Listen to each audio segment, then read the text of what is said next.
Oi, eu sou a Juliana e hoje nós vamos para mais um resumão da história da arte. Mas antes de começar o nosso vídeo, já vou pedir para você se inscrever nesse canal, curtir esse vídeo, compartilhar com seus amigos, porque isso me ajuda bastante, beleza? O resumão da história da arte de hoje é sobre arte egípcia. E pra gente falar da história do Egito, história da arte do Egito, a gente precisa voltar um pouquinho lá atrás, há cerca de 12 mil anos, na pré-história. Se você não viu meu vídeo sobre arte rupestre, eu vou deixar o link aqui embaixo, para depois você acompanhar direitinho. Acontece que, há cerca de 12 mil anos atrás, na era neolítica, acontece um fato muito importante para que a gente entenda a história do Egito, que foi o fato dos homens deixarem de serem nômades.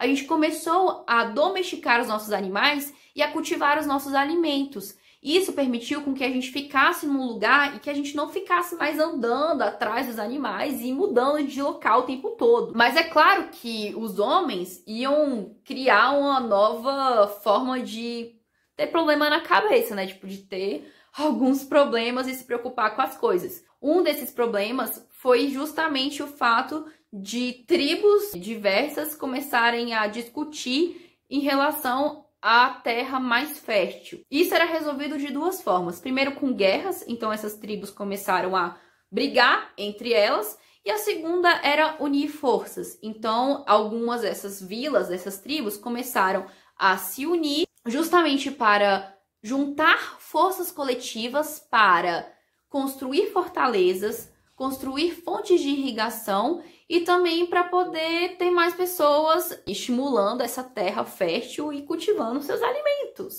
Isso aconteceu lá no Vale do Tigre, do Eufrates e no Nilo, há cerca de 6 mil anos atrás, que também é a região onde fica o Egito. Como a gente conseguiu perceber, o Egito tem muitos anos de história e uma longa caminhada aí. Por isso mesmo, a história do Egito foi dividida em 3 fases: Antigo Império, Novo Império e Baixo Império. E todas essas fases foram regidas por dinastias, sendo que a primeira dinastia surgiu há 3 mil anos antes de Cristo. A partir daí, né, tiveram muitas outras dinastias, chegando a ter mais de 30 dinastias.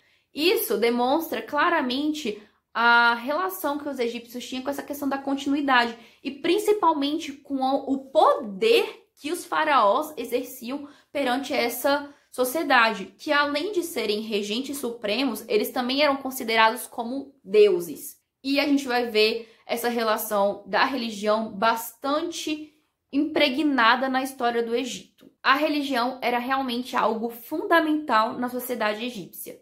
Além dos faraós, né, que eram tidos como deuses, eles acreditavam em outros deuses, como, por exemplo, o deus Ra, que era responsável pela criação do mundo. Na arte, ele foi representado de algumas formas, com a cabeça de falcão, com a cabeça de ave de rapina ou com a cabeça de gavião, e também com o sol de meio-dia em cima da sua cabeça. Eles também acreditavam em Osíris, que era o deus que buscava a alma após a morte, e Anubis, que era o protetor das pirâmides, que também levava a alma dos mortos para Osíris. Por conta dessa crença, né, da pós-vida, da vida após a morte, os egípcios também acreditavam que a alma era dividida em partes.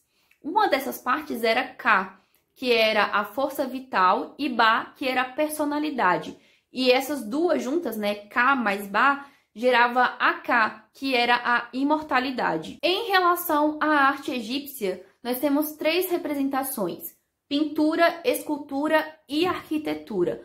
Todas elas estavam diretamente ligadas a essa questão da morte e dessa crença da vida após a morte que os egípcios tanto admiravam. Com a arte egípcia, nós conseguimos observar como que os egípcios eram rigorosos nessa questão de tradições e questões de regras. Pouquíssimas vezes eles mudaram alguma coisa na arte egípcia, tanto que ela tem muitos anos aí, muitos anos mesmo, e quase não mudou. Ela nunca era estática, mas também ela não tinha mudanças radicais. As imagens tinham uma função muito importante, porque elas mantinham a alma do morto vivo. E era por isso que eles pintavam bastante imagens nas paredes das sepulturas. Mas antes deles terem esse hábito de pintar nas paredes, eles tinham uma coisa que foi considerada muito cruel. que eles pegavam os servos dessas pessoas que morriam, que eram importantes, né? No caso era o faraó e algumas pessoas da elite que tinham condições de serem sepultadas, iam com seus servos, né? A pessoa estava lá morta, os servos iam lá deixar o morto na sepultura e eles se sacrificavam justamente para essa função, para que as almas dessas pessoas continuassem vivas. Isso foi considerado bastante cruel. Uma forma de substituir isso foi justamente as pinturas e as esculturas nas sepulturas. Os egípcios pintavam e representavam os seus relevos de forma bastante animada.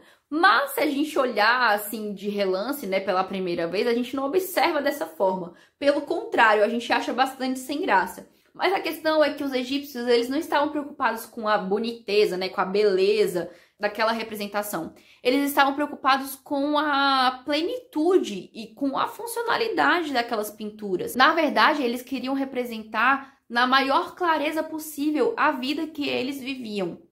Os artistas desenhavam de memória, assegurando todas as regras que deveriam estar naquela pintura.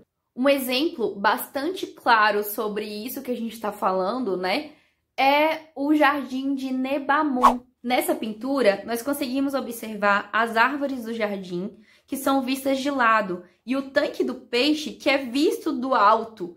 E os peixes e os pássaros estão de perfil. Algo que conseguimos comparar com um desenho de uma criança. Tudo tinha que ser representado a partir do seu ângulo mais característico. Esse efeito também era aplicado na representação do corpo humano, algo que a gente consegue ver no retrato de Ezirê. A cabeça era mais facilmente vista de perfil, por isso desenhavam lateralmente. Já o olho era melhor visto de frente, por isso eles colocavam o olho de frente plantado na vista lateral da face.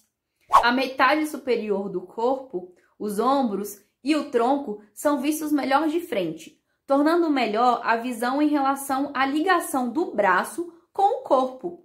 Braços e pernas estão em movimento, porém conseguimos ver com mais clareza eles de lado. Por isso as imagens egípcias parecem tão planas e contorcidas. Além disso, eles também tinham dificuldade em visualizar um pé ou outro de um plano exterior. Preferiam representar os pés com um contorno claro desde o dedão para cima. Por isso os dois pés são vistos do lado de dentro e o homem no relevo parece ter dois pés esquerdos. Eles seguiam uma regra na qual permitia com que eles inserissem na pintura tudo o que eles considerassem importantes na forma humana. Além disso, eles preferiam pintar de frente o corpo, assim a gente consegue ver de forma completa o nosso corpo. A gente não corta nenhuma parte, tá vendo? Que se a gente ficar de lateral, essa minha parte vai ser cortada. E era isso que eles não queriam, porque eles acreditavam que se você representasse o corpo humano de forma completa, a alma também ficaria completa. Alguns personagens nas pinturas eram representados em uma escala maior. Como Gombrowicz fala no seu livro A História da Arte, eles eram chamados de chefões. E isso era uma regra aplicada principalmente e especialmente ao faraó, que era sempre representado em uma escala maior até mesmo que a sua esposa. Há também a presença de hieróglifos, que eram símbolos, né, da escrita nessas pinturas, que também simbolizavam os rituais, né, as fórmulas mágicas que eles escreviam. Os artistas egípcios iniciavam sua pintura fazendo várias linhas, como se fosse uma rede na parede, e ia distribuindo as figuras com bastante cuidado e delicadeza. A quantidade de detalhes e veracidade que eles reproduziam nessas pinturas é tão impressionante que até hoje a gente consegue identificar as espécies dos animais que eles representavam.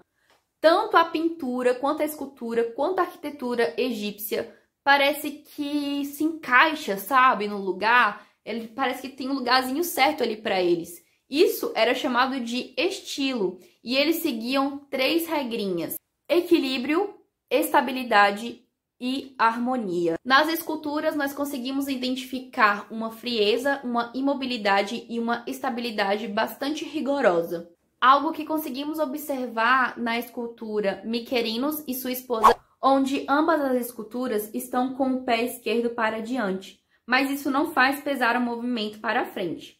Há também uma diferença entre os dois e a beleza masculina e a beleza feminina, enfatizado de forma suave pelas curvas da rainha através do vestido colado ao seu corpo, quase que imperceptível.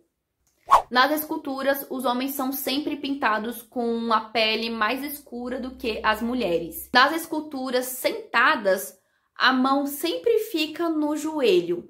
Além disso, as esculturas eram realmente muito fiéis à imagem do faraó, justamente com a intenção de manter viva aquela alma daquela pessoa que estava sendo representada. O material utilizado era sempre um material bastante imperecível, ou seja, que duraria muitos anos, como por exemplo granito. Eles esculpiam a imagem dos faraós nesse material e colocavam dentro das tumbas em um lugar escondido para que ninguém visse, justamente nessa intenção de manter a alma do morto viva.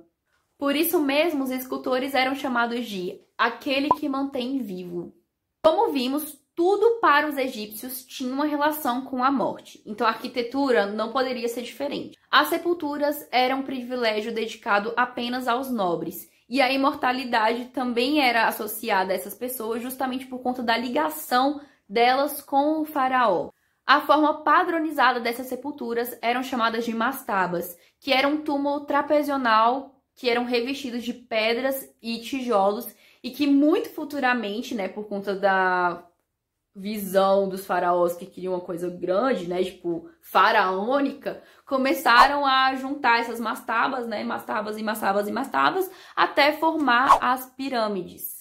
A arquitetura egípcia teve a sua estrutura com alguns materiais mais leves, como por exemplo tijolos de argila e também madeira. Posteriormente, eles começaram a incluir coisas mais resistentes, como por exemplo granito e algumas outras pedras. Somente um faraó conseguiu abalar essas estruturas da regularidade artística e também das regras da sociedade egípcia, que foi um faraó da 18ª dinastia chamado Amenófis IV. Ele abalou as estruturas da sociedade egípcia, principalmente em questões de política e religião, já que ele determinou que só iam acreditar em um único Deus ao invés de vários. O deus supremo desse faraó se chamava Atom, que era um tipo de deus do sol.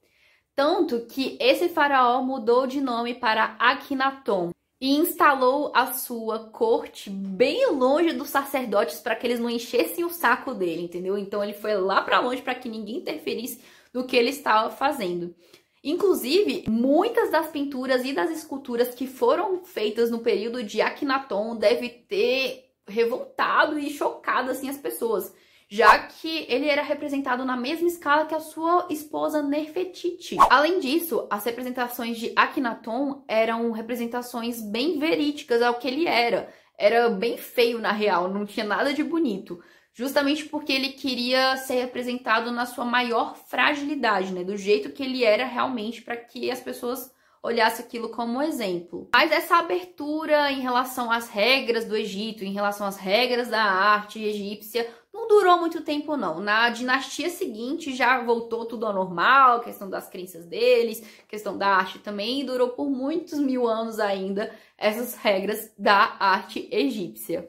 Bom, pessoal, esse foi o nosso vídeo sobre o resumão da arte egípcia. Espero que vocês tenham gostado. Curta esse vídeo, se inscreva no meu canal, me siga no Instagram e compartilhe esse vídeo com todos os seus amigos. Um beijo e até o próximo vídeo.